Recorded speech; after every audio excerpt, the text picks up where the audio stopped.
হযরতে খাদিজাতুল কুবরা রাদিয়াল্লাহু তাআলা আনহাকে বললেন, প্রাণের স্ত্রী, এই তো জাবালুল হেরা গুহার মধ্যে এই ঘটনা ঘটেছে, আল্লাহ তাআলা আমাকে নবুয়ত দান করেছেন, আমি নবুয়ত পাইয়া সর্বপ্রথম তোমাকে কালেমার দাওয়াত দিলাম, তুমি পড়ো লা ইলাহা ইল্লাল্লাহ মুহাম্মাদুর রাসূলুল্লাহ সাল্লাল্লাহু আলাইহি ওয়াসাল্লাম। হযরতে খাদিজাকে বলার সঙ্গে সঙ্গে খাদিজা কালেমা পড়ে মুসলমান হয়ে গেছে।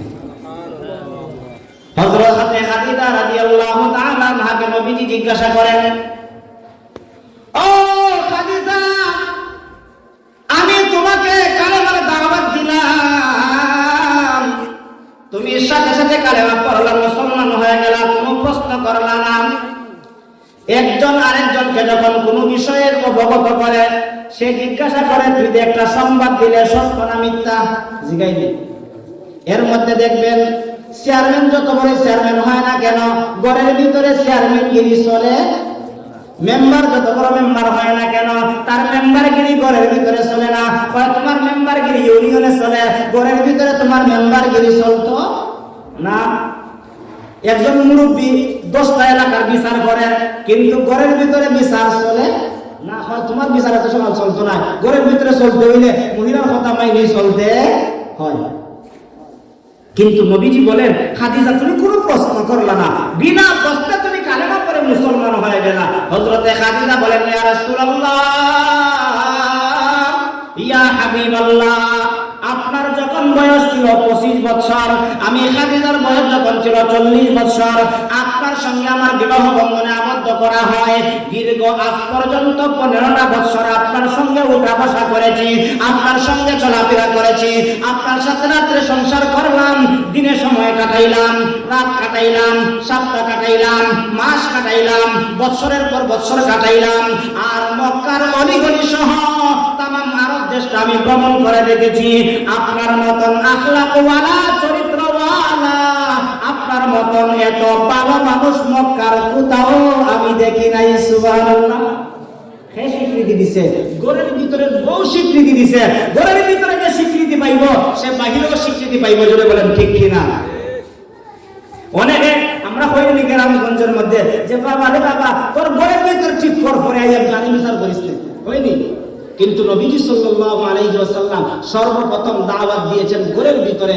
এই জন্য আল্লাহ তাআলা বলেন, ইয়া আইয়ুহাল্লাযীনা আমানু কু আনফুসাকুম ওয়া আহলিকুম নারা, নিজে বাঁচো, আহাল পরিবার পরিজনকে বাঁচাও। সেই ঘোষণা দিয়েছেন কে? আল্লাহ দিয়েছেন। সংক্ষিপ্ত কথা, আমি আমার কথার দিকে যাচ্ছি। হযরতে খাদিজা কালেমা পড়লেন, মুসলমান হয়ে গেলেন। বললেন যে আপনার কাছে যা আমি পেয়েছি অন্য কারো কাছে পাই নাই, অতএব আপনি দাওয়াত দেওয়ার সাথে সাথে আমি দেরি করি নাই, লেট করি নাই, আমি সাথে সাথে কালেমা পড়ে মুসলমান হয়ে গেছি। 2 নম্বরে আরেকটা কথা হযরতে খাদিজা বললেন যে আপনার কাছে এমন 3-4টা জিনিস পাইছি যা অন্য কারো কাছে আমি পাই না। 3-4টা জিনিস কি পাইলে? হযরতে খাদিজা বলেন, আপনার কাছে 1 নম্বরে আমি আমানত পাইছি। আপনি আমানতের খেয়ানত করেন না। আমার আপনার সমাজে আমানতের খেয়ানত আছে না নাই? মনে করেন একজন গরিব মানুষ, বাংলা ঘর, ঘরের ভিতরে টাকা পয়সা রাখার মতন তেমন কোনো সুযোগ নাই, ডাকাইতে নিতে পারে, চুরে নিতে পারে। এলাকার একজন বড় লোকের কাছে গিয়া বলছে, চাচা আমার 50,000 টাকা আছে, কষ্টের টাকা আপনার কাছে রাখলাম, আপনি রাখেন, সময় মতো আপনার কাছ থেকে নিয়ে নিব। 6 মাস পরে গিয়া যদি টাকাটা দেব, টাকা হয়নি। মনের টাকারে মনে করে নিজের টাকা মনে করিয়া খরচ করিলাই, এমন খেয়ালতদারি আছে না নাই? আছে। কিন্তু নবীজির কাছে আমানতের খেয়ালত ছিল না। যা আমানত রাখা হইতো তা নবীর কাছে আমানত পাওয়া যাইত। বেদিন বেঈমানরা আমার নবীর কাছে আমানত রাখতো। কেন আমানত রাখতো? নবীকে আমানতদার মনে করেছে। আর সেই গুণটা হযরতে খাদিজা পর্যবেক্ষণ করেছেন যে আমি যার কাছে আমানতদারিতা পাইছি সে অবশ্যই সত্য, সে অবশ্যই সঠিক। ওটার সত্য ব্যক্তির কথা আমি গ্রহণ করে কালেমা পড়ে মুসলমান হয়ে গেছি। সুবহানাল্লাহ। 2 নম্বর হলো আপনি ওয়াদার বরখেলাফ করেন না। ও রাহমাতুল লিল আলামিন, আমি মক্কায় অনেক মানুষ দেখেছি, কত মানুষের কত ওয়াদা শুনেছি। ওয়াদা সকালে করছে, বিকালে বঙ্গ করছে, এমন আছে না নাই? এই যে নির্বাচন গেল, সামনে আরো উপজেলা নির্বাচন আসবে, কত মানুষ কত ওয়াদা করে আর ওয়াদার বরখেলাপ করে। সব জায়গায় আমি একটা উদাহরণ দেই। মনে করেন একজন মেম্বারের দাঁড়াইছে, মেম্বারের দাঁড়াইয়া একজন বুড়া চাচাকে লক্ষ্য করে, বুড়া চাচার বাড়িতে গেছে, যা বলছে, চাচা আমি তো দেখছি তোমার বাড়িতে একটা টিউবওয়েল নাই। এমন বুড়া মানুষ, গরিব মানুষ আছে না নেই? চাচা আমি তো দেখছি অনেক কষ্ট কইরা তুমি আরেক বাড়ি থেকে পানি আনো, আইনা তুমি খাও, তোমার খুব কষ্ট হয়।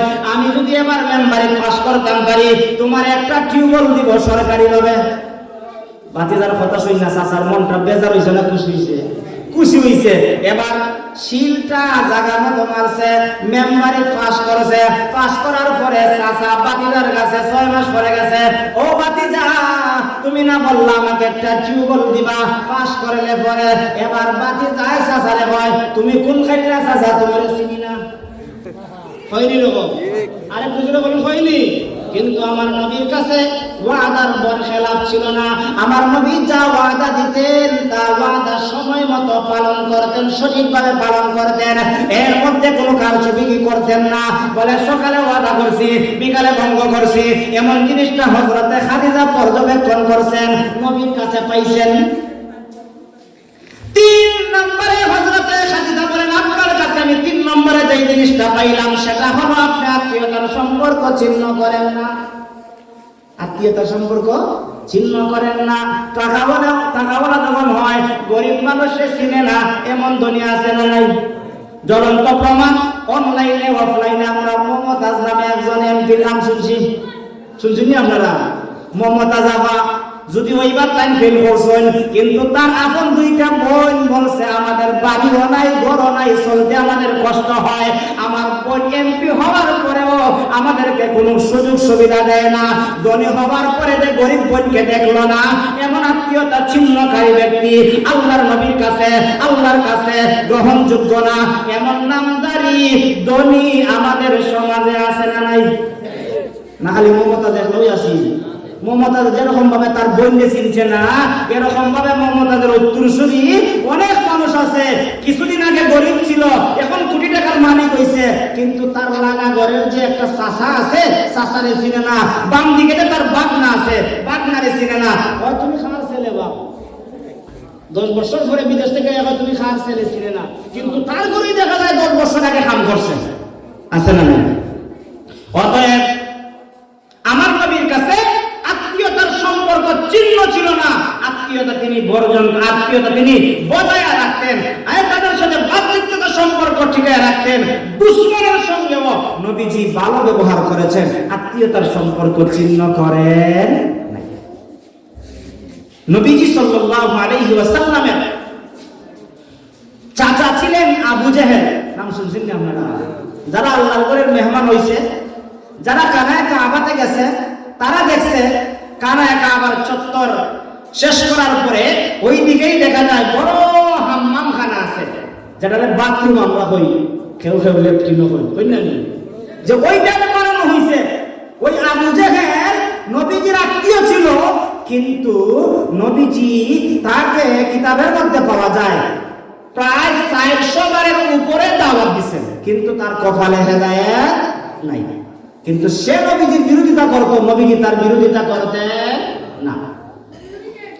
একদিন নবীজিকে দুনিয়া থেকে বিদায় করার জন্য চক্রান্ত করলো, ষড়যন্ত্র করলো। আমি এবার আপনাদের কাছ থেকে জানতে চাই, ইজ্জতের মালিক কে? মৃত থেকে জীবিত করেন কে? জীবিত থেকে মৃত করেন কে? এই বিষয়ের উপর ক্ষমতাবান একমাত্র আল্লাহ। আমার আল্লাহ তাআলা বলেন, কুলিল্লাহুম্মা মালিকাল মুলকি তু'তিল মুলকা মান তাশা ওয়া তানজিউল মুলকা মিম্মান তাশা ওয়া তু'ইজ্জু মান তাশা ওয়া তুযিল্লু মান তাশা বিয়াদিকাল খায়র ইন্নাকা আলা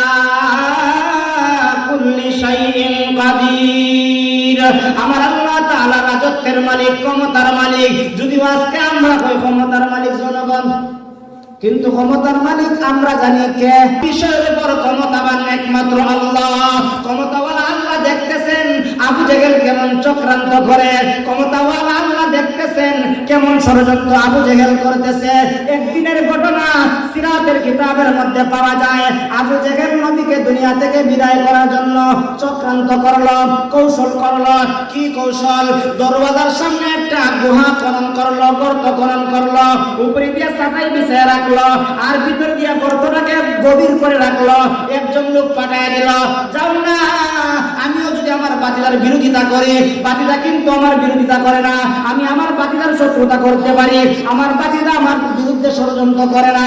আমার বাতিদাকে গিয়া বলো আমি অসুস্থ, বেমারি, বেমারের সংবাদ শুনলে আমার বাতিদা আমাকে দেখার জন্য আসবে।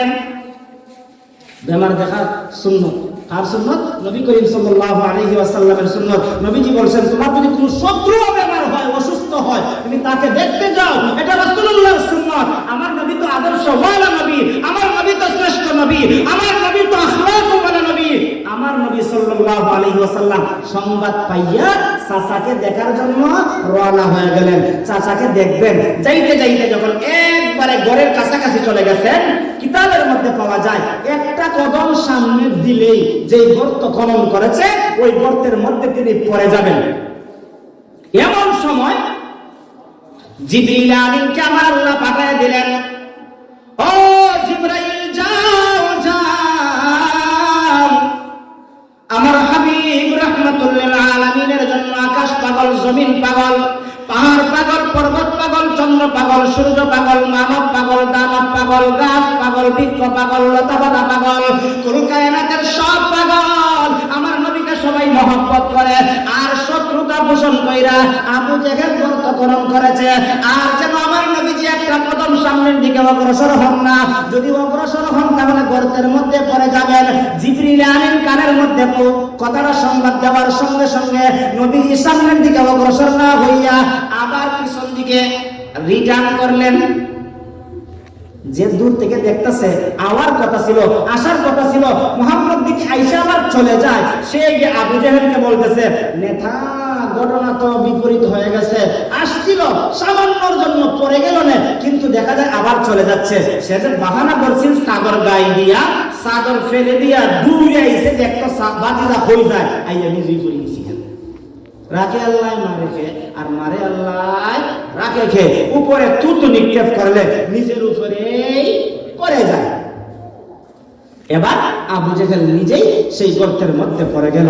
পড়ার পরে তার চেলা চামুন্ডা যারা আসিল, তার যে কিছু একজন নেতা হইলে তার কিছু তলফাট নিয়ে থাকে না, তারা তো চেষ্টা করতেছে তুলবার লাগিয়া, যতই চেষ্টা করে না কেন তুলতে তো আর পারে না। যতই নিচের দিকে যায় রশি ফালায়, ততই সে নিচের দিকে যায়। এবার আবু জেহেল গর্তের ভিতরে থেকে ডাক দিয়া বলে, ও আমার মহব্বতের লোকেরা, তোমরা কেউ আমাকে তুলতে পারবা না। যদি আমাকে তুলতেই হয়, যেই মুহাম্মদকে পালানোর জন্য ষড়যন্ত্র করেছিলাম, ওই মুহাম্মদ আইসা আমাকে তুলতে হবে, এছাড়া আর কেউ তুলতে পারবে না। একজন সংবাদ পাঠাইল, নবী আসলেন, সংক্ষিপ্ত কথা। নবী আইসা বললেন, চাচা এই তো গুহার মধ্যে আপনি পড়ে গেছেন, আপনাকে যদি তুলতে হয় একটা শর্ত আছে, শর্তটা হলো আপনাকে আমি তুলবো, বিনিময়ে আপনি কালেমা পড়ে মুসলমান হইবেন।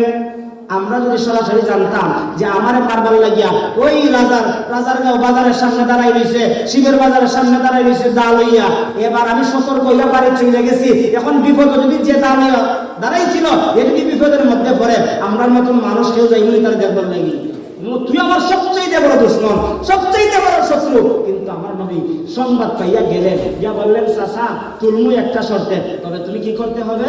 কালেমা পড়তে হবে, মুসলমান হতে হবে। আমার নবী যখন বললেন, এবার চাচায় ওই গুহা থেকে হয়, ঠিক আছে আমার আগে তুলো, তারপরে আমি তোমার কথা মানব। নবী তো মনে মনে খুশি। নবীজি আবার হাতটা বাড়াইয়া দিলেন, বাড়াইয়া দেওয়ার সঙ্গে সঙ্গে লিফটের মতন পানিটা উপরের দিকে উঠতে লাগলো। আমার নবী রাহমাতুল্লিল আলামিন হাতে ধরলেন, দইরা তাকে তুইলা উপরে উঠাইলেন। এবার তো তার হালা ছিল কালেমা পড়ে মুসলমান হওয়া, সে বিপরীত শব্দ উচ্চারণ করলো। কি বললো? কিতাবের মধ্যে পাওয়া যায়, সে বলে, ওরে আমার ভাতিজা, আমি তো আগে মনে করেছিলাম তোর জাদু আকাশে যায়, এখন দেখলাম তোর জাদু জমিন পর্যন্ত যায়। নাউজুবিল্লাহ।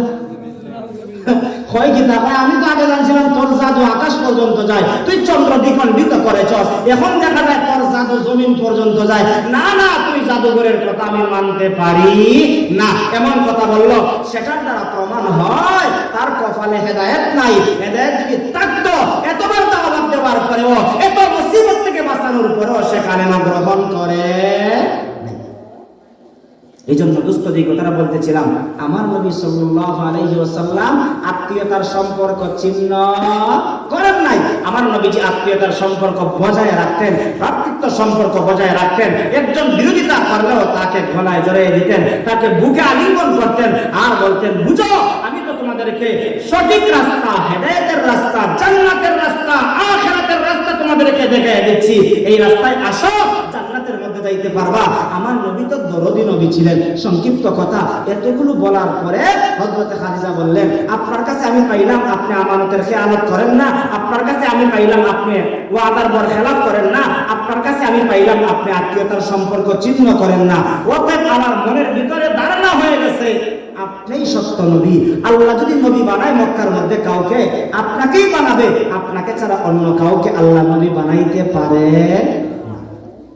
আমার নবী সাল্লাল্লাহু আলাইহি ওয়াসাল্লাম মনের ভিতরে একটা আনন্দ, কি আনন্দ, এতদিন আমি ছিলাম একা, তাওহীদের পক্ষে নবীজি ছিলেন একা, এখন ওনার সঙ্গে হইলেন হযরতে খাদিজাতুল কুবরা রাদিয়াল্লাহু তাআলা আনহা। এবার নবীজি সাল্লাল্লাহু আলাইহি ওয়াসাল্লাম দ্বিতীয় পর্যায়ে চলে গেলেন। ওনার ছোটবেলার বন্ধু হযরতে আবু বকর সিদ্দিক রাদিয়াল্লাহু তাআলা আনহু, নাম শুনছেন নি আপনারা? রাজারগড় এলাকার আবু বকর, শিবের বাজারের আবু বকর না না, যে আবু বকরের জন্য জান্নাতের 8টা দরওয়াজা আহ্বান করবে, উন্মুক্ত হয়ে যাবে। ও আবু বকর, তোমার যেই দরজা দিয়া ইচ্ছা সেই দরওয়াজা দিয়া তুমি জান্নাতে প্রবেশ করো। সুবহানাল্লাহ। সিদ্দিক তেরা নাম সে ইসলাম রহেগা, दुनिया ये सदाकत में तेरा नाम रहेगा, दुनिया ये सदाकत में तेरा नाम रहेगा, फारूक तेरा नाम से इस्लाम रहेगा, दुनिया है अदालत में तेरा नाम रहेगा, दुनिया है अदालत में तेरा नाम रहेगा, उस्मान तेरा नाम से इस्लाम रहेगा, दुनिया है सखावत में तेरा नाम रहेगा, नाम तेरा नाम से इस्लाम रहेगा, दुनिया है मुअज्जिन में तेरा नाम रहेगा, दुनिया है मुअज्जिन में तेरा नाम रहेगा। হযরতে আবু বকর ছোটবেলার বন্ধু ছিলেন এমন একজন ব্যক্তি যিনাকে বললেন, ও দোস্ত, তোমার সঙ্গে তো এতদিন চলাফেরা করেছি, আজকে এই মুহূর্তে আমি নতুন একটা অফার নিয়ে আসছি, নতুন একটা দাওয়াত নিয়ে আসছি। এতদিন আমি ছিলাম মুহাম্মদ বিন আব্দুল্লাহ, আজকে থেকে আমি হয়ে গেলাম মুহাম্মাদুর রাসূলুল্লাহ। তোমাকে বললাম তুমি পড়ো লা ইলাহা ইল্লাল্লাহ মুহাম্মাদুর রাসূলুল্লাহ। কথাটা বলতে দেরি, আবু বকর কালেমা পড়ে মুসলমান হতে দেরি করলেন না। সুবহানাল্লাহ করে বলেন।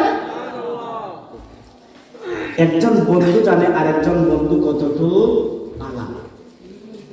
জমিনের ক্ষেত খামারের মধ্যে যারা কাজ করে তারা জানে ক্ষেত খামারের মধ্যে আরেক বন্ধু কেমন বালা। ব্যবসায়ী বন্ধু থাকলে ব্যবসায়ী বন্ধু জানে আমার ব্যবসায়ী বন্ধুটা কেমন ভালা। প্রবাসী জিন্দিগির যদি কোনো বন্ধু থাকে, প্রবাসী জিন্দিগিতে সময় কাটাইতেছে, ওই বন্ধু জানবে এই বন্ধু কেমনটা ভালা। আমার নবীর ছোটবেলার বন্ধু হযরতে আবু বকর, হযরতে আবু বকর জানেন আমার নবী কেমন ভালা। নবীজি বললেন, আমি বললাম তোমাকে কালেমা পড়ে মুসলমান হওয়ার জন্য, তুমি কালেমা পড়লা, মুসলমান হয়ে গেলা, তুমিও তো আমাকে কোনো প্রশ্ন করো নাই। হযরতে সিদ্দিক আকবর বলেন, ও মুহাম্মদুর রাসূলুল্লাহ সাল্লাল্লাহু আলাইহি ওয়াসাল্লাম, আমি কেন আপনাকে প্রশ্ন করব? প্রশ্ন করার আগেই তো আমি জানতে পেরেছি আপনি আল্লাহর নবী হবেন, আপনি আল্লাহর পয়গম্বর হবেন। পয়গম্বর হইয়া পুরুষদের মধ্যে সর্বপ্রথম আপনি আমাকে কালেমার দাওয়াত দিবেন। নবীজি জিজ্ঞাসা করেন, এটা আবার কেমন কথা? এটা আবার কেমন কথা? হযরতে আবু বকর বললেন, ও দোস্ত শোনো, কয়েক বছর আগে ব্যবসার উদ্দেশ্যে আমি সিরিয়ায় গিয়েছিলাম। সিরিয়ায় যাওয়ার পথে প্রতিমধ্যে আমি একটা স্বপ্ন দেখলাম। স্বপ্নটা দেখার পরে আমার মনের ভিতরে একটা পেরেশানি, একটা জ্বালা। স্বপ্নটা কি ছিল? যেমন দেখতে পাইলাম সূর্যের ন্যায়, চন্দ্রের ন্যায় একটা আলো নূর আমার ভিতরে ঢুকলো। আমার ঘরের ভিতরে প্রবেশ করার পরে মক্কার প্রতিটা ঘরে ঘরে সেই আলোটা প্রবেশ করলো। আমি তো স্বপ্নের ব্যাখ্যা জানি না, চিন্তার মধ্যে পড়ে গেলাম, পেরেশানির মধ্যে পড়ে গেলাম। পেরেশানি নিয়ে আমি ওই সমাবেশের মধ্যে চলে গেলাম একদম গণকের কাছে। গণককে জিজ্ঞাসা করলাম, গণক ভাই, আমার বাড়ি তো মক্কায়, আমি এসেছি সিরিয়ায়, কিন্তু একটা স্বপ্ন দেখলাম। স্বপ্নটা দেখার পরে আমার মনের ভিতরে পেরেশানি। আপনারাও অনেক সময় ভয়ঙ্কর স্বপ্ন দেখলে বা আচানক স্বপ্ন দেখলে পেরেশানি হয় কি হয় না?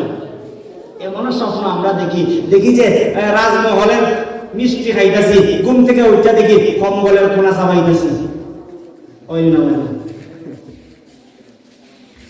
এক বেলায় হইতেছে, হুজুর আমি এমন একটা স্বপ্ন দেখছি, স্বপ্নের কথাটা না ওই হইলাম যে এই স্বপ্ন দেখে তো আমি এত ভয় পাইছি।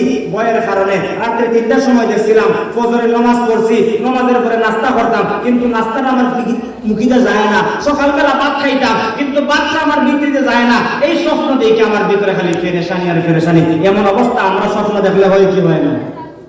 হযরতে আবু বকর বলেন, আমিও স্বপ্ন দেখা পেরেশানির মধ্যে পড়ে গেলাম। আমি মক্কায় থাকলে তো আমার আপন কেউ কাছে বলতে পারতাম, কারো সহযোগিতা নিতে পারতাম। আমি তো ব্যবসার উদ্দেশ্যে সিরিয়ায় আসছি। সিরিয়ায় গণকের কাছে গিয়ে বলতেছেন, গণক ভাই, আমার স্বপ্নের কথাটা যদি আপনি বলে দেন তাহলে আমি একটু শান্তি পাইব। গণকের কাছে যাওয়ার পরে গণক আবু বকরের মাথার দিকে তাকায়, একবার পায়ের দিকে তাকায়, আর ডাক দিয়া বলে, ওরে যুবক, তোমার বাড়ি কোথায়? হযরতে আবু বকর বলেন, আমার বাড়ি মক্কায়। এবার দ্বিতীয় প্রশ্ন করেন, তোমার বাবার নাম কি? বলে, আমার বাবার নাম আবি কুহাফা। বলে, তোমার নাম কি? বলে, আমার নাম আবি বকর। বলে, তোমার নাম যদি আবু বকর হয়ে থাকে, তোমার বাবার নাম যদি আবি কুহাফা হয়ে থাকে, তোমার বাড়ি যদি মক্কায় হয়ে থাকে, হে যুবক, তুমি শুনিয়া রাখো, সুসংবাদ গ্রহণ করো, মক্কার মধ্যে এমন একজন ব্যক্তির আবির্ভাব হবে। আল্লাহু আকবার। জোরে বলুন আল্লাহু আকবার। মক্কার মধ্যে এমন একজন ব্যক্তির আবির্ভাব হবে যার বাবার নাম হবে আব্দুল্লাহ, যার মায়ের নাম হবে আমেনা, যার নাম হবে মুহাম্মদ। ওই ব্যক্তিটা নবুয়ত পাওয়ার পরে সর্বপ্রথম পুরুষদের মধ্যে তোমাকে কালেমার দাওয়াত দিবে, আর তুমি কালেমা গ্রহণ করে সেই নূর, সেই আলো তুমি গ্রহণ করতে পারবে। আল্লাহু আকবার। এই সংবাদটা পাওয়ার পরে হযরতে আবু বকরের কলিজার মধ্যে শান্তি আইছে কি না আইছে না? খুশি লাগছে কি লাগছে না? কিন্তু খুশির সংবাদটা কারো কাছে বলেন না, মনের ভিতরে লালন পালন করতেছেন। ওই সিরিয়ার মধ্যে ব্যবসা বাণিজ্য কইরা মক্কায় আসছেন, নবীর সঙ্গে সাক্ষাৎ হইছে, দিনেও হইছে, রাত্রেও হইছে, সপ্তাহ হইছে, মাস হইছে, বছরের পর বছর গেল, কিন্তু স্বপ্নের কথা বন্ধুর কাছে বলেন না, অপেক্ষায় আছেন বন্ধু কখন আমাকে কালেমার দাওয়াত দেন। এবার হযরতে আবু বকর বলেন, ও নবীজি, আমি তো ওই স্বপ্নের দেখে অপেক্ষায় আছি, আপনি আমাকে কালেমার দাওয়াত দিবেন, আপনি আমাকে দ্বীনের দাওয়াত দিবেন, সেই জন্য তো আমি অপেক্ষায় আছি।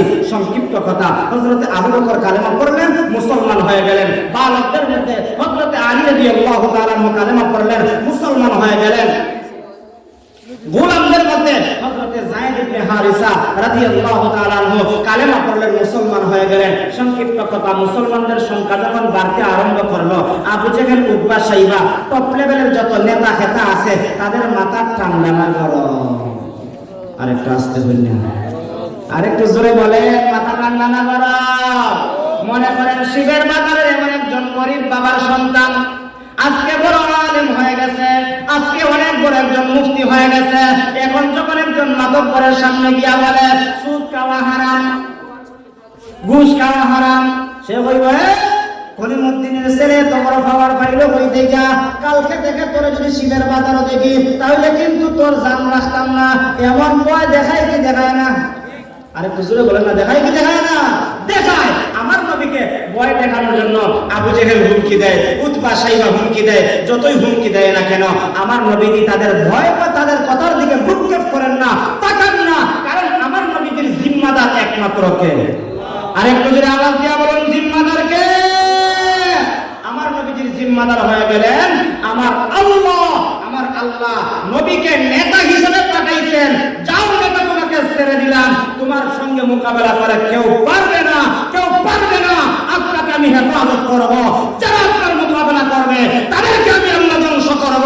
আমার আল্লাহ তাআলা হাজারো বেদিন বেঈমানকে ধ্বংস করেছেন, আমার নবীকে হেফাজত করেছেন। যদি বলেন ঠিক কিনা? আমার নবীকে হেফাজত করেছেন আমার আল্লাহ। সংক্ষিপ্ত কথা, এভাবে মুসলমান হতে হতে 39 জন মুসলমান হয়ে গেল। 40 নম্বরের কোঠায় এমন একজন ব্যক্তি মুসলমান হলেন, তিনি হলেন, যার নামটা শুনে নাই এমন মানুষ কমই আছে, তিনি হলেন হযরত উমর ইবনুল খাত্তাব রাদিয়াল্লাহু তাআলা। আমার নবী সাল্লাল্লাহু আলাইহি ওয়াসাল্লাম বলেন, 39 নম্বরের কোঠায় যখন পড়ে গেল, আমি আল্লাহ তাআলার কাছে দোয়া করি, আল্লাহ দুই উমর থেকে যে কোনো একটা উমরকে ইসলামের ছায়াতলায় না, আপনি ইসলামটাকে শক্তিশালী করুন, ইসলামটাকে মজবুত করুন। আবু জেহেল ইবনে হিশাম অথবা উমর ইবনে খাত্তাব, দুইজন থেকে যে কোনো একজনকে ইসলামের ছায়াতলায় আপনি কবুল করুন। এবার আপনারা একটা জবান বন্ধ রাখবেন না, নবী দোয়া করলেও কবুল, নবী বদুয়া করলেও কবুল, ঠিক কিনা? নবী যা করবেন তাই কবুল করবেন কে? আমার নবীজি দোয়া করছেন, আমার আল্লাহ তাআলা দোয়া কবুল করে নিছেন। দ্বিতীয় পর্যায়ে আমার নবী সাল্লাল্লাহু আলাইহি ওয়াসাল্লাম দোয়া করার পরে কিছুদিন পরে কানায় কাবার চত্বরের মধ্যে দাঁড়াইয়া আল্লাহর কালাম তেলাওয়াত করেন। এবার আপনারা জবানটা বন্ধ রাখবেন না, উচ্চ আওয়াজে বলুন, ওই যে আল্লাহর কালাম তেলাওয়াত করলেন, আল্লাহর কালামের মধ্যে পাওয়ার আছে না নাই? আরেকটু জোরে বলুন, আছে না নাই? আমার নবী তেলাওয়াত করেন কানায় কাবার চত্বরের মধ্যে দাঁড়াইয়া। কি তেলাওয়াত করেন?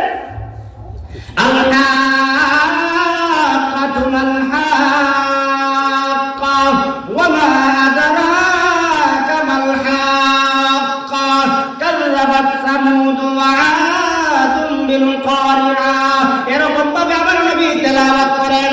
উমর তো এবার মক্কার গলিতে গলিতে ঘোরাফেরা করে। একজন দেখবেন পাওয়ারওয়ালা ব্যক্তি, ক্ষমতাওয়ালা ব্যক্তি, শক্তিশালী ব্যক্তি, রাত্রে কিসের রাত্র, কিসের দিন, কিসের দুপুর, কিসের সকাল, সব সময় সে পাওয়ার দেখায়। এমন নেতা আছে না, যে নেতা হয় আমার লাগে কিসের আইতার, কিসের দিন, আমি সব সময় আমি বুক ফুলাই হাঁটি, আমার সঙ্গে মোকাবেলা করার কেউ নাই। এমন নেতা আমাদের দেশের মধ্যে আছে না নাই? উমর তো একজন নেতা মানুষ, তিনি সব সময় উন্মুক্ত চলাফেরা করেন, কাউকে ভয় করেন না। হঠাৎ করে তিনি কানায় কাবার চত্বরের মধ্যে দেখেন আমার নবী নামাজের মধ্যে দাঁড়িয়ে আল্লাহর কালাম তেলাওয়াত করেন। তেলাওয়াতের ধাক্কাটা ওই উমরের কলিজার মধ্যে গিয়ে লাগতেছে, উমরের কলিজার মধ্যে লাগতেছে। উমর দাঁড়ায় দাঁড়ায় কালাম তেলাওয়াত শুনতেছে, কারণ তেলাওয়াত শুনলে পরে তেলাওয়াতের মধ্যে একটা আকর্ষণ আছে, যেই আকর্ষণ যেই দিকে লাগে, যেই ব্যক্তির শরীরে আকর্ষণ কোরআনের লাগবে, ওই ব্যক্তির জীবন পরিবর্তন করে দিবে। যেই ফ্যামিলির মধ্যে কোরআনের সংস্রব লাগবে, ওই ফ্যামিলিকে আল্লাহ পরিবর্তন করে দিবে। যেই এলাকার মধ্যে কোরআনের সংস্রব লাগবে, ওই এলাকার মানুষের জীবন পরিবর্তন হয়ে যাবে। যেই দেশের মধ্যে কোরআনের সংস্রব লাগবে, যেই এলাকার মধ্যে, যেই সমাজের মধ্যে, যেই দেশের মধ্যে কোরআনের আইন চালু হয়ে যাবে, ওই দেশের মধ্যে কখনো অশান্তি থাকতে পারে না। আজকে তো আমরা কোরআন থেকে দূরে সরে গিয়েছি। হযরত উমর বলেন, আমি তো কোরআনুল কারীমের তেলাওয়াত শোনার জন্য এরকম ভাবে আমি কাছে কাছে আসলাম, আসার সঙ্গে সঙ্গে আমি শুনতে পাইলাম এত সুন্দর তেলাওয়াত। তেলাওয়াত শুই না, আমার মনের ভিতরে একটা কথা জাগ্রত হলো। কথাটা হলো, আমি মনে মনে ভাবতে লাগলাম, মনে হয় আব্দুল্লাহর পুত্র মুহাম্মদ কবি হয়ে গেছে। কি হয়ে গেছে? কবি হয়ে গেছে। কারণ কবিতার প্রত্যেকটা ছন্দের মধ্যে একটা মিল আছে। আর আমার নবী তো এমন একটা সূরা তেলাওয়াত করেছেন, এই সূরার লাস্টে প্রত্যেকটা আয়াতের লাস্টে একটা মিল আছে। আল হাক্কাতুল হাক্কা ওয়া মা আদরাকা মাল হাক্কা কাযাবাত সামুদ ওয়া আদুম বিল কারিআ। এমন শব্দ শোনার পরে আরব দেশের মানুষ তো সবকিছু বুঝে, সে মনে মনে ভাবতে লাগলো, মনে হয় মুহাম্মদ কবি হয়ে গেছে। এই কথাটা মনে মনে ধারণা করছে, যার নবীও শুনেন নাই, সে যে মনে মনে ধারণা করছে আর কেউ শুনেন নাই। নবীজি তেলাওয়াত করতে করতে এক পর্যায়ে ওই আয়াতের মধ্যে চলে আসছেন, ওয়ামা হুয়া বিকাউলি শাইর কালিলাম মা তুমিনুন। এই আয়াতের মধ্যে যখন চলে আসলেন, যেটা কবির কোনো কথা নয়, অল্প সংখ্যক লোকই বিশ্বাস করে ঈমান আনে। এবার সে মনে মনে আরেকটা ধারণা করলো, যেহেতু আমার মনের খবরটা, মনের সংবাদটা মুহাম্মদ বলতে পারছে, মনে হয় সে গলক হয়ে গেছে। বাজায় শয়তান এমন ভাবে ধোঁকা দিছে, সে এবার তেলাওয়াত না শুনে চলে গেল। রাস্তার মধ্যে যখন একটু দূরে চলে গেল, হঠাৎ করে শুনতে পাইল মক্কার বড় বড় লিডাররা একটা অফার দিছে। কি অফার দিছে? মক্কার মধ্যে এমন কে আছো মুহাম্মাদের মাথাটা এনে দিতে পারবা? মুহাম্মদ আমাদের বাপদাদার বিরুদ্ধে কথা বলেন, আমাদের দেবতার বিরুদ্ধে কথা বলেন, আমাদের পূর্বপুরুষদের বিরুদ্ধে কথা বলেন, আমরা যেই যাকে পূজা করি তার বিরুদ্ধে কথা বলে। তোমরা যদি তোমাদের মধ্যে কেউ যদি থাকো যে মুহাম্মদের মাথা এনে দিতে পারবে, তাকে 100 উট পুরস্কার দিব। পাওয়ারওয়ালা লোক উমরে শুনছে, উমরে হয় আমি পারবো, আমি পারবো মাথা এনে দিতে। তবে তোমরা বলো তোমাদের ওয়াদা অনুযায়ী তোমরা কি 100 উট আমাকে দিবা? আবু জেহেল ডাক দিয়ে বলে, হে নেতা শুনিয়া রাখ, আমি ওয়াদা দিলাম, আমি 100 উট পুরস্কার দিব তুই যদি মুহাম্মদের মাথা এনে দিতে পারো। এবার উমর নাঙ্গা তলোয়ার হাতের মধ্যে নিলেন। কার মাথা আনার জন্য? রহমতে আলম নবী মুহাম্মদুর রাসূলুল্লাহ সাল্লাল্লাহু আলাইহি ওয়াসাল্লামের মাথা আনার জন্য রওনা হয়ে গেল। প্রতিমধ্যে নাঈম বিন আব্দুল্লাহর সঙ্গে সাক্ষাৎ হয়ে গেল। নাঈম বিন আব্দুল্লাহ বলেন, ওমর এত রাগান্বিত হয়ে কোথায় যাচ্ছ? বলে মুহাম্মদের মাথা আনতে যাচ্ছি। বলে মুহাম্মদের মাথা আনবাই পরে আর একজনের মাথা ঠিক করতে, মাথা আনতে যাইতেছ, আগে নিজের ঘর ঠিক করো, গিয়া দেখো তোমার বোন এবং ভগ্নিপতি তারা তো কালেমা পড়ে মুসলমান হয়ে গেছে। আমার বোন আমার ভগ্নিপতি কালেমা পড়ে মুসলমান হয়ে যাবে, সেটা হতে পারে না, কারণ এটা হলো মিথ্যা ধর্ম, আমাদের ধর্ম সত্য ধর্ম। অতএব আমাদের ধর্ম ছেড়ে দিয়া মিথ্যা ধর্ম মুহাম্মদের ধর্ম গ্রহণ করতে আমার বোন পারে না। পাওয়ার দেখাইছে, পাওয়ার দেখাইয়া নাঈম বিন আব্দুল্লাহর কাছ থেকে গিয়া এবার যাইতে যাইতে বোন ফাতেমার ঘরে গেল। ফাতেমার ঘরে গিয়া দরওয়াজার মধ্যে কড়াঘাত করলো। বোন দরওয়াজা খুলতে একটু বিলম্ব করলো। অর্থাৎ তখন সময় তারা তো নতুন মুসলমান হইছে, মুসলমান হইয়া তারা সূরা তাহা তথা কুরআনুল কারীমের একখানা সূরা তারা তেলাওয়াত করেন, আর তাদেরকে তেলাওয়াত শিক্ষা দিবেন একজন সাহাবী, যেই সাহাবী হলেন হযরত খাব্বাব রাদিয়াল্লাহু তাআলা আনহু। তিনি তাদের দুইজনকে কুরআনুল কারীম তেলাওয়াত শিক্ষা দেন। তিনি বললেন, আমরা তেলাওয়াতের কারণে দরওয়াজাটা খুলতে একটু বিলম্ব করলাম। খাব্বাব বলেন, আমি কাজের নিচে ঢুকছি, আমি তো একজন দুর্বল মানুষ, আর তারা দুইজন মোকাবেলা করতে গিয়া ভাইয়ের সামনে দাঁড়াইছে। ভাই জিজ্ঞাসা করে, তোমরা নাকি আমাদের ধর্ম বাদ দিয়া মুহাম্মদের ধর্ম গ্রহণ করেছ? বোন প্রাথমিক অবস্থায় কোনো কথা বলে না, কারণ জানে ভাইয়ের রাগ তো বইনে অবশ্যই জানবে, কোনো কথা বলে না। আবার জিজ্ঞাসা করে, তোমরা নাকি মুহাম্মদের ধর্ম গ্রহণ করেছো, আমাদের সত্য ধর্ম ছেড়ে দিয়েছো? কোনো কথা বলে না।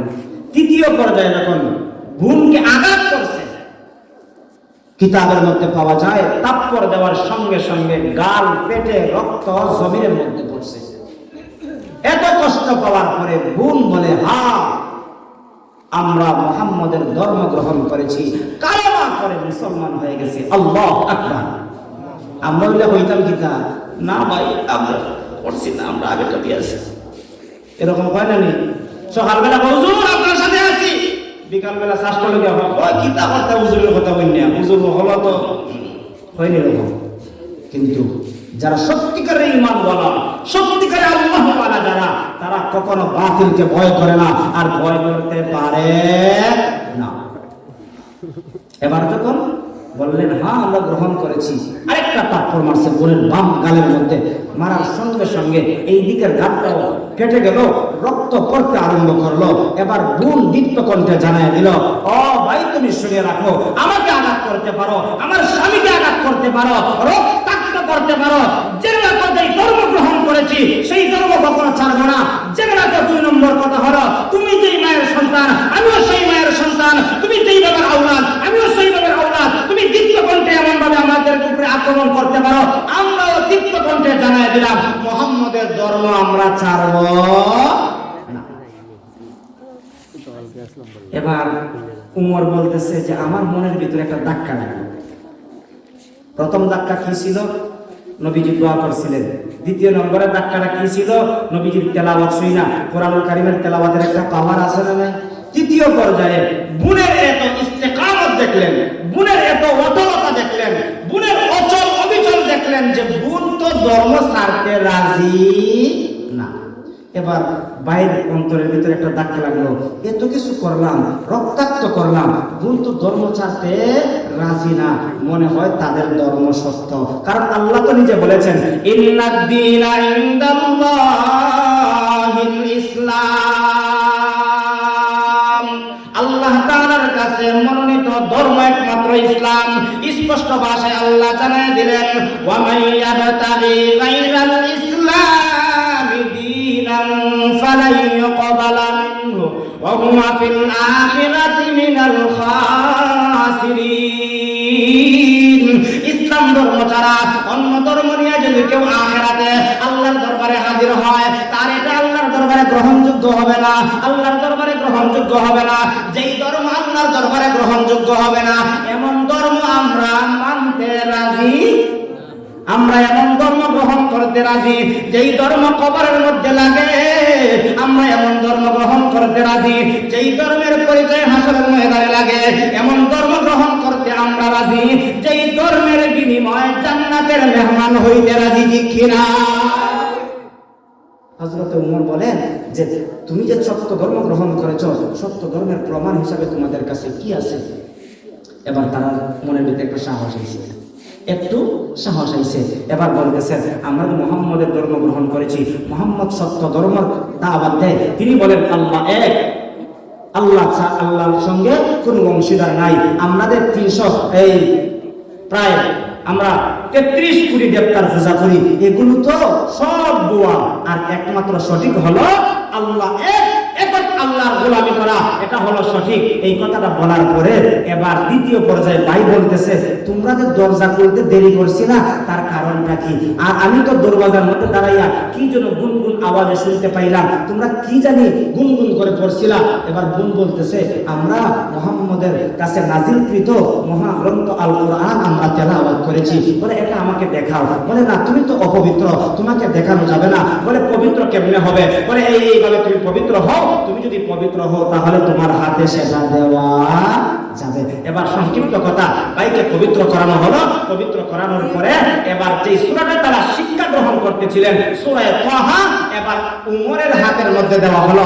উমর তেলাওয়াত করে তাহা আনজালনা আলাইকাল কুরআন লিতাশকা ইল্লা তাযকিরাতান লিমান ইয়াখশা তানজিলাম মিম্মান খালাকাল আরদা ওয়াস সামাওয়াতিল উলা। এরকম ভাবে উমর তেলাওয়াত করে, আর তেলাওয়াতের দ্বারা নিজের অন্তরের ভিতরে আল্লাহর মহব্বত, আল্লাহর আজমত, আল্লাহর ভালোবাসা তার কলবের ভিতরে জাগ্রত হতে লাগলো। এক পর্যায়ে এই আয়াতের মধ্যে চলে আসলো ইন্নানি আনাল্লাহ লা ইলাহা ইল্লা আনা ফা'বুদনি। এই আয়াতের মধ্যে আসার পরে এবার বোনকে ডাক দিয়া বলে ওমর, ও বোন আর দেরি করতে চাই না, যেই তলোয়ার দিয়া মুহাম্মদকে দ্বিখণ্ডিত করার জন্য, মুহাম্মদের মাথাকে দ্বিখণ্ডিত করার জন্য আসছিলাম, ওই তলোয়ার দিয়া আমার মাথাটা মুহাম্মদের দরবারে দিতে চাই, আমাকে নিয়ে চলো মুহাম্মদের দরবারে। এবার যিনি খাটের নিচে ঢুকছিলেন, এবার তিনি বের হয়ে বলতেছেন, ও ওমর, মনে হয় আমার আল্লাহ তাআলা নবীজির দোয়া কবুল করে নিয়েছেন, আর তোমার বিনিময়ে এই তো তোমার মনের ভিতরে জীবনটা পরিবর্তন হয়ে গেল, চলো আমরা তোমাকে নবীজির দরবারে নিয়ে যাই। সংক্ষিপ্ত কথা, নবীজির দরবারে নেওয়ার পরে তিনাকে কালেমা পড়াইলেন, মুসলমান হয়ে গেলেন। মুসলমান হওয়ার পরে সংক্ষিপ্ত কথা, নবীজিকে 3টা কথা প্রশ্ন করলেন, ইয়া রাসূলুল্লাহ, ইয়া হাবিবাল্লাহ, আপনি কি সত্য নবী? নবীজি বললেন হ্যাঁ, আমি তো সত্য নবী। 2 নম্বরে ওমর প্রশ্ন করলেন যে আল্লাহর দাওয়াত দেন, সেই আল্লাহ কি সত্য আল্লাহ? নবীজি এবার বললেন হ্যাঁ, আল্লাহ সত্য আল্লাহ। বলে যে কোরআনের মাধ্যমে আপনি মানুষকে দাওয়াত দেন, সেটা কি সত্য কোরআন? এবার নবীজি সাল্লাল্লাহু আলাইহি ওয়াসাল্লাম বলেন হ্যাঁ, সত্য কোরআন। এবার ওমর ডাক দিয়া বলে আল্লাহ যদি সত্য হয়ে থাকে, কোরআন যদি সত্য কোরআন হয়ে থাকে, আপনি যদি সত্য নবী হয়ে থাকেন আর গোপনে কালেমার দাওয়াত চলবে না, তাওহীদের দাওয়াত চলবে না। আজকে থেকে আপনি যদি অনুমতি দেন, আমি কাবার চত্বরের সামনে দাঁড়াইয়া আমি আল্লাহু আকবারের ধ্বনি দিতে চাই। কে এমন পলওয়ান আছে যে আমার মোকাবেলা করবে? আমি তার মোকাবেলা করব। মোকাবেলা করতে গিয়া তার জীবন তাকে দুনিয়া থেকে বিদায় করব, না হয় আমি আমার উমরের জীবনটা দিয়ে দিব। নবীজি বললেন এত গরম হইও না, নবীজি বললেন এত গরম হইও না, আস্তে আস্তে আমাদের সংখ্যাটা বাড়ুক না, তারপরে আমরা প্রকাশ্যে যাই। যাই হোক, সংক্ষিপ্ত কথা, উমরকে লাস্ট পর্যায়ে নবীজি অনুমতি দিলেন। নবীজি অনুমতি পাইয়া উমর এবার কাবার চত্বরের মধ্যে দাঁড়াইয়া আল্লাহু আকবারের ধ্বনি যখন দিলেন, ওই আবু জেহেলের গর্ত একদম মক্কার কাছাকাছি, আবু জেহেলের খান্দের মধ্যে আসিল মনে করেন গামছা, এই আল্লাহু আকবারের ধ্বনি শুই না এমনি বার হইছে। কার এত বড় সাহস কাবার চত্বরের মধ্যে দাঁড়াইয়া আল্লাহর নাম উচ্চারণ করবে? সেটা তো হতে পারে না। হাত ব্রেকে আইয়া দেখে হযরত উমর আইছিল বাপ দইরা, একটা বাপ দেখাইবো। আইয়া যখন উমর দেখছে তখন তার মুখটা শুকিয়ে গেছে। বুঝছেন না আপনারা? মনে করেন এক জায়গায় গান হইতেছে, একজন নেতা গান করাইতেছে, আর ওই জায়গার মধ্যে তার চাইতে প্রভাবশালী আরেকজনে গিয়া বাধা দিছে।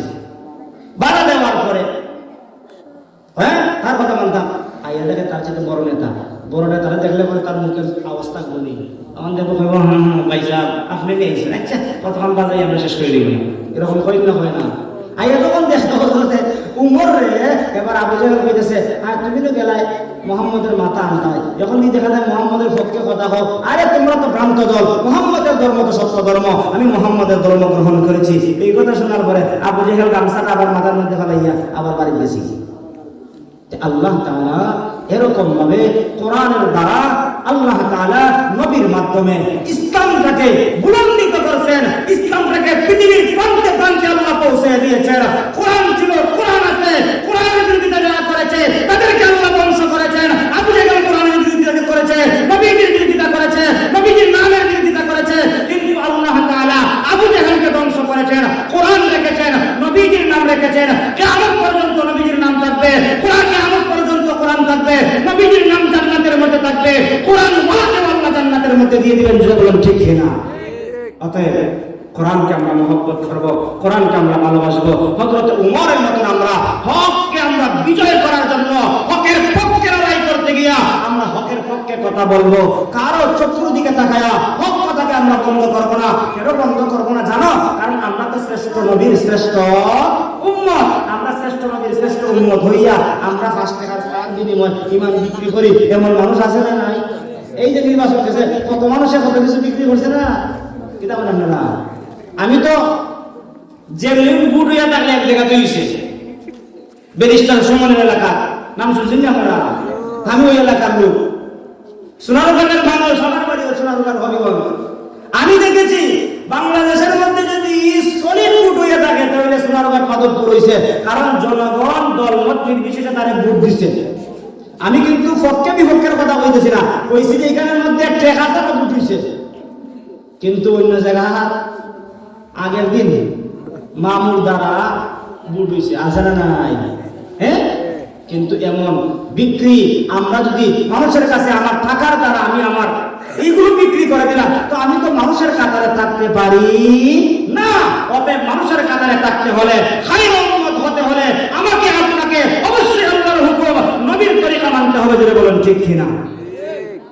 আমার নবী সাল্লাল্লাহু আলাইহি ওয়াসাল্লাম এরকম ভাবে আস্তে আস্তে যখন দিন যায়, রাত্র পোহায়, মুসলমানদের সংখ্যা বাড়ে। যেই কথাটা বলতেছিলাম, আমার নবী সাল্লাল্লাহু আলাইহি ওয়াসাল্লাম আস্তে আস্তে যখন মুসলমানদের সংখ্যা বাড়লো, যারা মোকাবেলা কইরা জিততে পারছে না, বিজয় লাভ করতে পারছে না, তাদের রাগ গুসা কি কমে গেছে?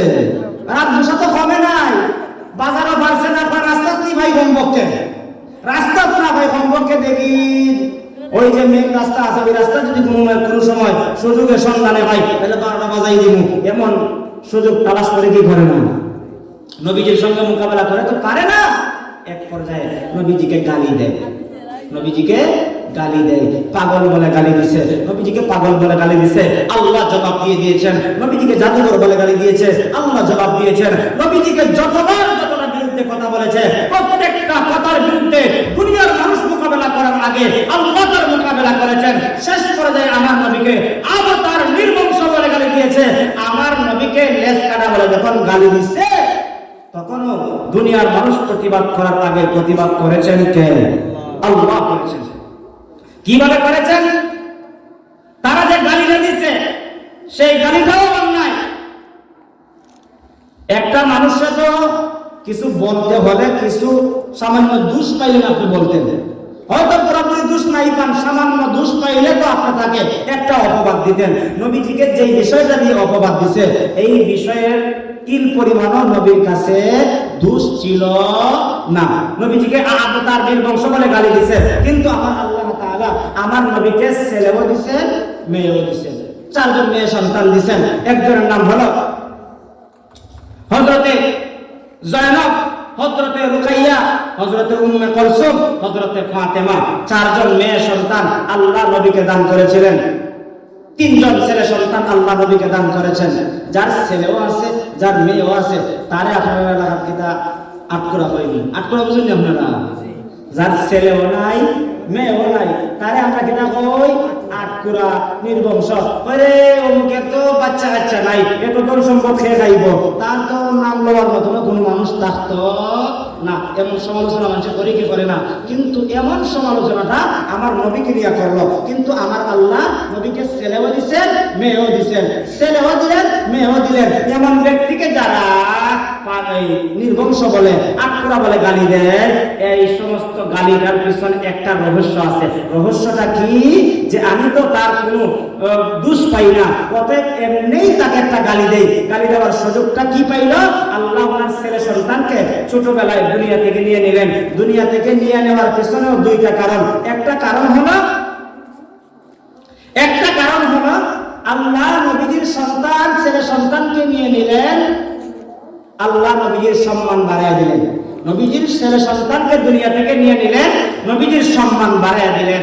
আর নবীজিকে আল্লাহ ছেলে সন্তান দিলেন, আল্লাহ তাদের দাঁত ভাঙার জবাব দিলেন। 2টা কথা।